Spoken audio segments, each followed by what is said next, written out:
it is things that are, paths and persons, relationships, whatever, dynamics that the universe is no longer supporting, okay?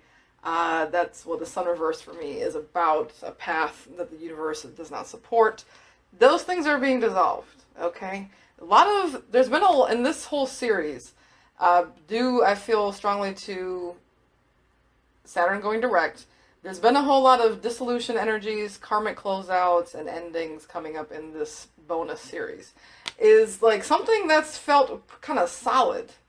Something that's, a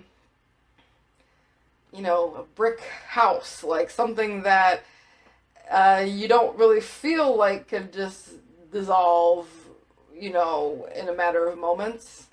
And yet, that's kind of the way it's coming across. That thing, whenever you're feeling this obstacle, is not as solid as you think it is. It's almost this energy of like quantum physics here, where nothing is actually solid.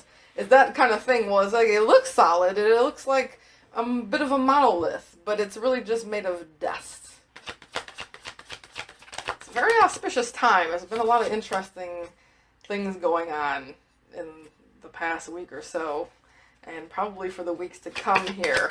I kind of feel like the rest of the year is going to be kind of like that. For some, I'm feeling like it's almost like sad memories here.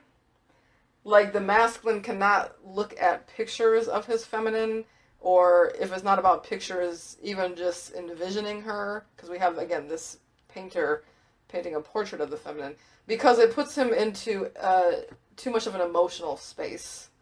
Okay, with Queen of Cups reversed and Ace of Wands reversed.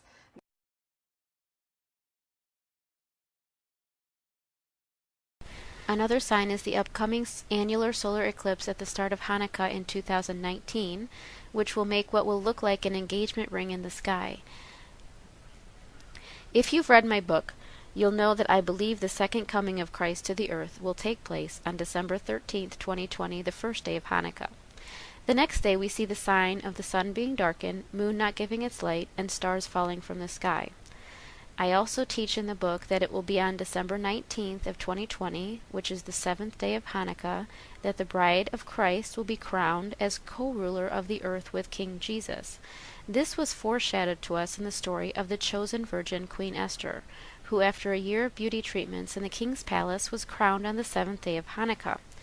The eighth day of Hanukkah is to be a Sabbath, so the first actual day of the new millennium, or the new age, would be December 21st of 2020.